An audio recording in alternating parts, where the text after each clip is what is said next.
So tapos na tayo magkape pero wala pa rin tao sa bahay. So it's almost 4 o'clock.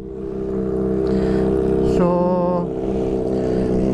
sa coffee project na ako mag-aantay, pero kailangan ko muna magpagas dahil wala na tayong gas. So kanina pa ako nakatambay sa Starbucks, baka magsawa na sila sa akin dito. So ayun, munta muna tayo ng coffee project. Doon na lang natin sila antayin sa coffee project pag uwi.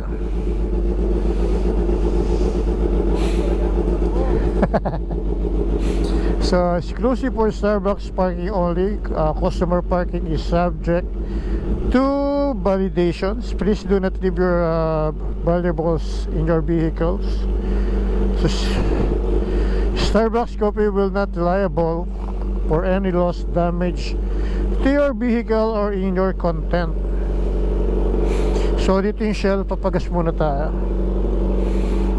Pero kailangan muna natin magpainit pa ng bike.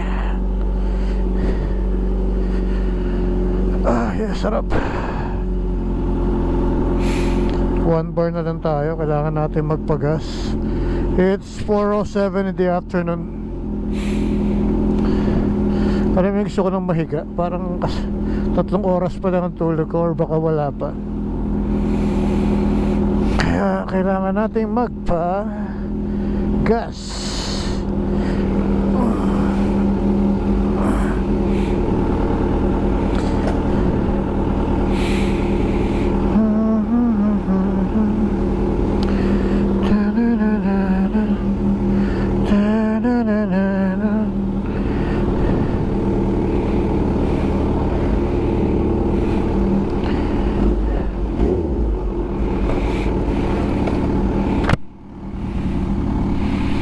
Let's go. Sago, pagas muna tayo.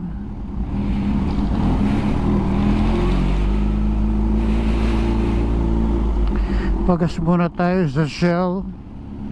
Buti malapit lang yung Shell dito. Tsaka nagdidilim oh. Baka umulan eh.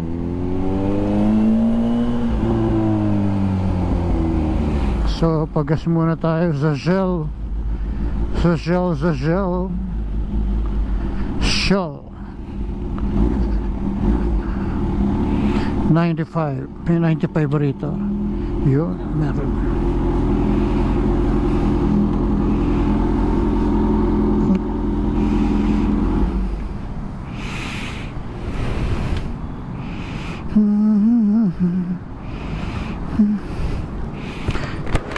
Boss, 95, 700.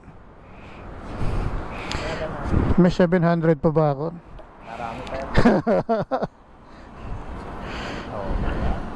Yun, sakto. Galing ah. Ayun pa rin sinukuli kanina sa ningnahan.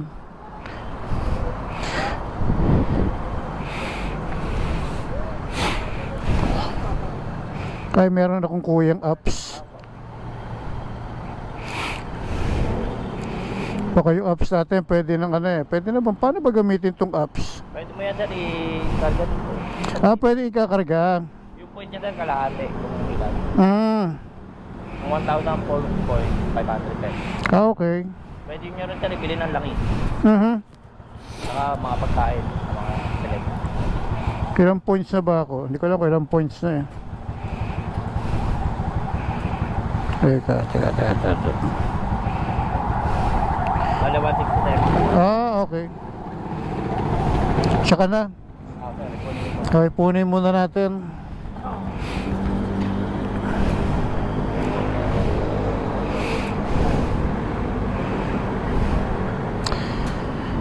Ipunin muna natin para dumami.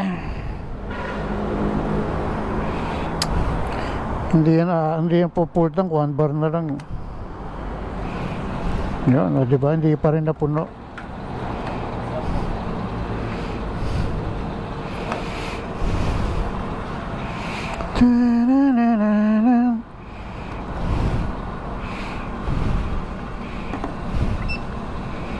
Okay, thank you kuya. So Shell Actually Shell Shell lang naman talaga tayo nagpapagas, although yung kasing Caltex medyo mas malapit sa akin. Pero pag dito tayo inaabutan ng need magpagas, sa Shell talaga tayo nagpapagas na. Mas subok at tiwala na tayo sa Shell. So let's go. So yung sister ko tsaka si Terry nasa SM Tansa pa. So ayoko naman pumunta ng SM Tansa, daming tao dun. So sa Vista Mall lang tayo magantay sa kanila para malapit-lapit na tayo sa bahay. At siguro maya maya naman uuwi na rin yung mga yon, diba? Hindi naman siguro magpapagabi maigi yung mga yon dahil napaka-traffic ngayon.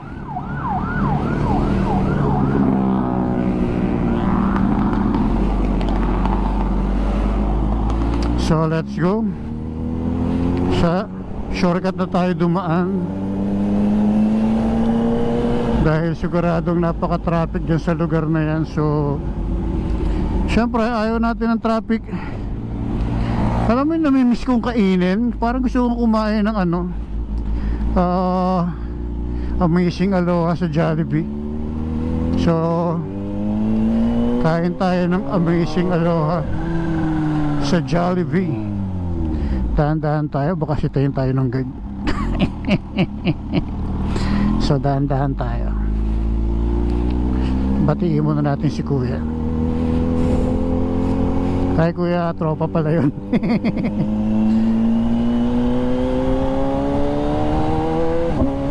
Oh, ako ay isang model.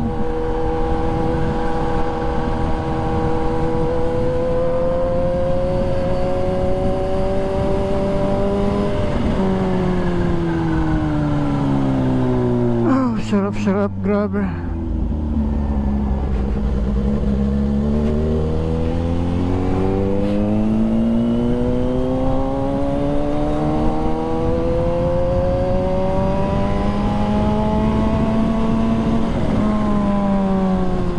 So dati, sabi ko, nung puro wheels ang gamit ko, kibili ako motor para tipid. Alam mo yun, hindi ganun kalaki ang maintenance, hindi ganun kamahal ang ganito, ganun. So bumili ako ng motor. Yan, nag big bike tayo ngayon. So yung maintenance pala ng big bike, parang feeling ko doble sa maintenance ng kotse. Nakakatuwa, no? Bumili ka ng shout out. Shoutout sa kanila. Ingat mga brother. So yung maintenance ng kotse, maintenance ng motor mas doble sa maintenance ng kotse. So hindi tayo nakatipid, lalo lang tayong napamahal. So grabe ang maintenance ng motor, no? Actually sobrang mahal.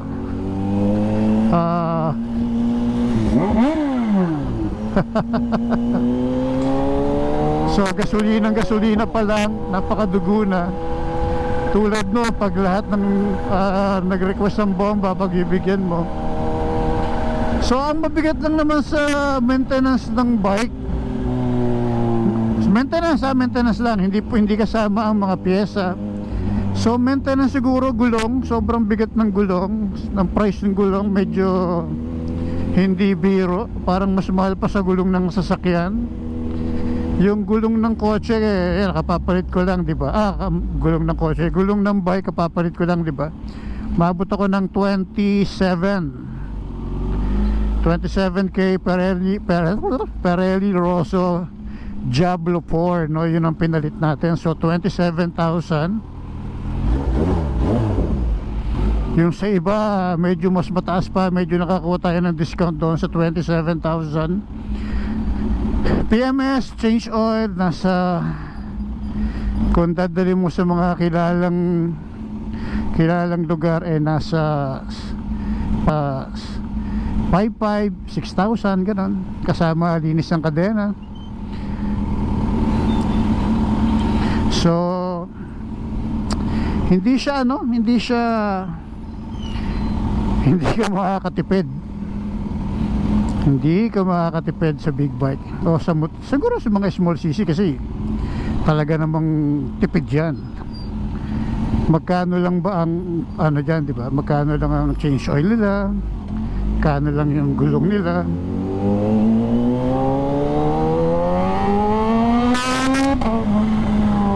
Sa big bike kasi sobrang sobrang laki. Shoutout kay Kido. Nakasalamin pa si Kido, oh. Nice.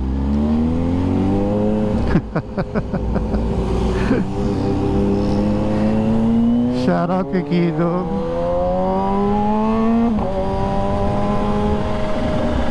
Shoutout doon sa dalawa. Ginauna na kayo.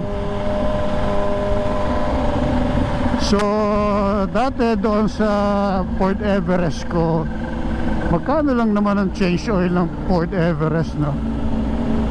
Nung nagpalit din ako ng gulong, medyo mataas din, pero feeling ko mas mataas ang maintenance talaga ng motor. Hindi rin biro.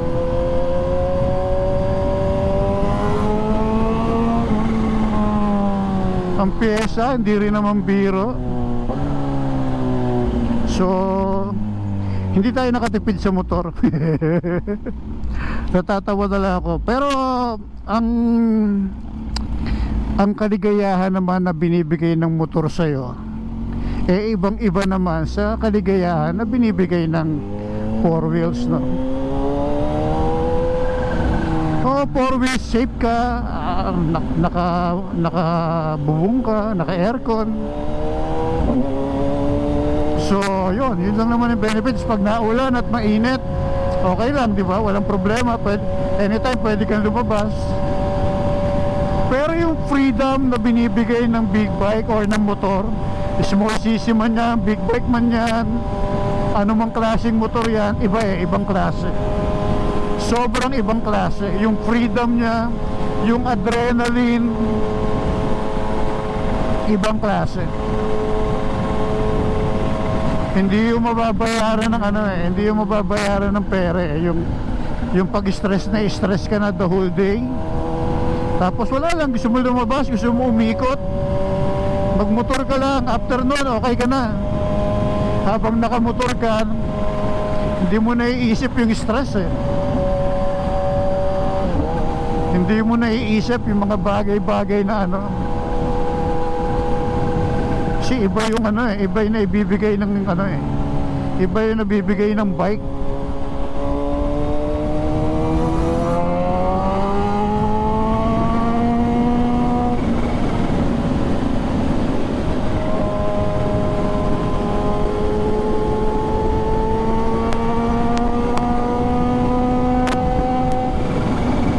Yun, no?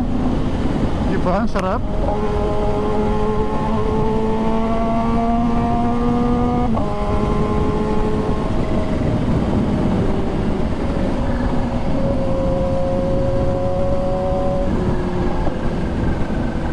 Yung tama ng hangin sa katawan mo, sa helmet mo, ibang klase. So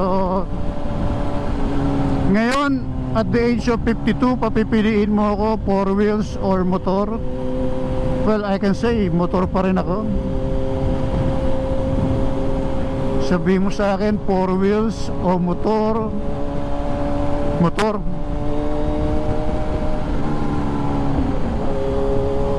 Motor pa rin, iba pa rin ang motor.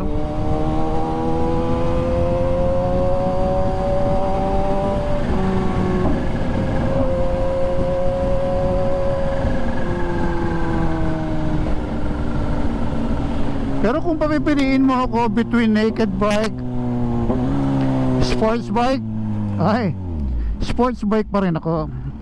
Alam mo yun, lagi ko nga sinasabi, di ba, if never dumating yung time na hindi ko na kaya mag sports bike at sobrang sakit na nung likod ko. Doon pa lang ako mag naked bike. Pero hanggat kaya ko pang yumuko, sports bike pa rin ang gusto ko. So hindi pa rin nagbabago yung isip ko na if ever na magkaroon tayo ng pagkakataon na meron nagnanais na makipag-swap R1, basta R1 ang gusto ko gusto ko mag-try ng R1 tapos swap tayo sa CH2, why not, di ba? Kahit dagdag tayo ng konti, pero gusto ko kasi sports bike pa rin. Hindi ko pa alam kung ano yung gagawin ko sa aking 10R.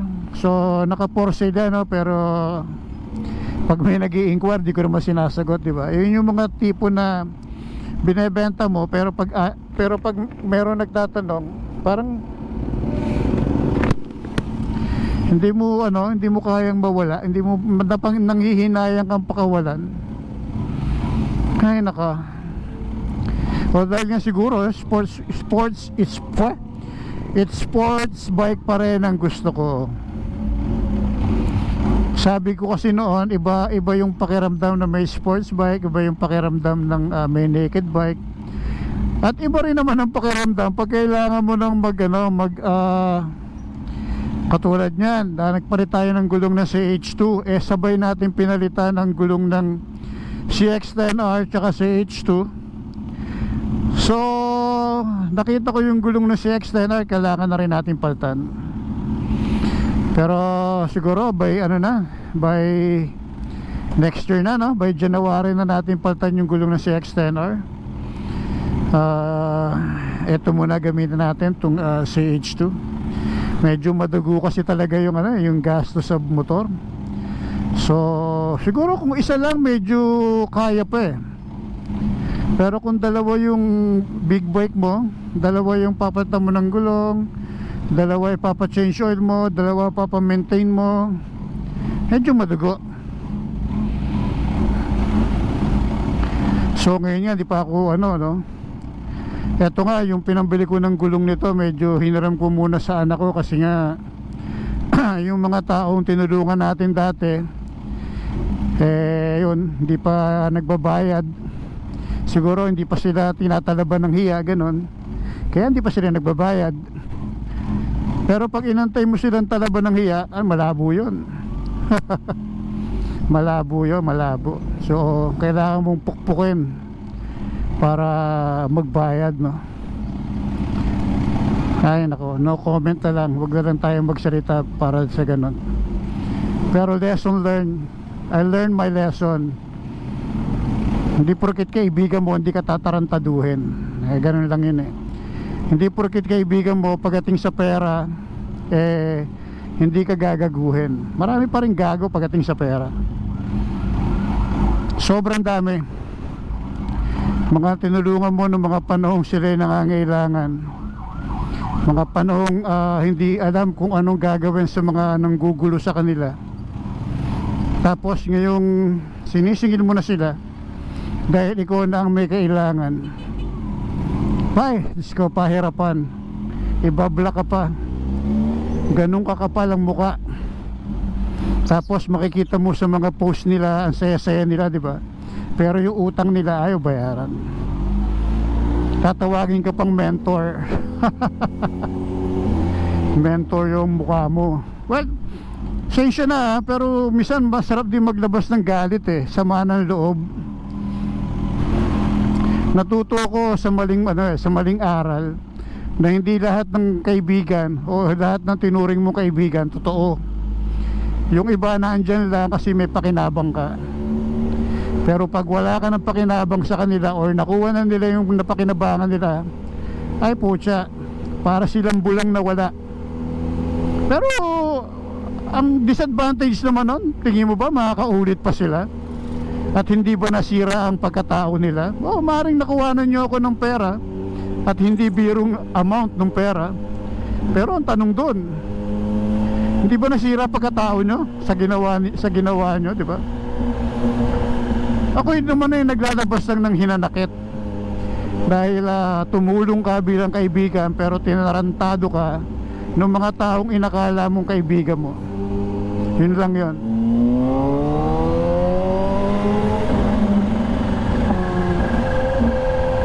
So, magpapaalam na ako at babay na muna.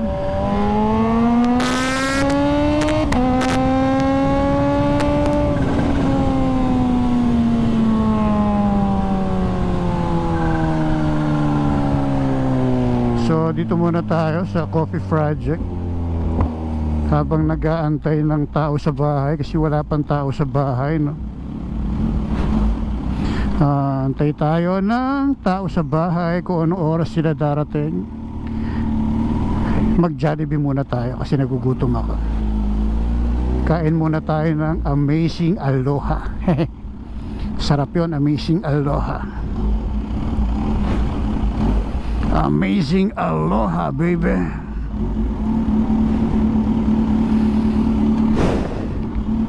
Amazing Aloha mag-aantay tayo sa Coffee Project. Ay, sarap. Kasi wala pa sila, mamaya pa ata sila uuwi. So, hindi natin alam kung ano oras uuwi yung mga kasama ko sa bahay. So dito muna tayo, either Coffee Project or Jollibee. Mag-aantay lang tayo sa sister ko at saka sa aking Jonakis, no? Dito muna tayo. Bye bye everyone.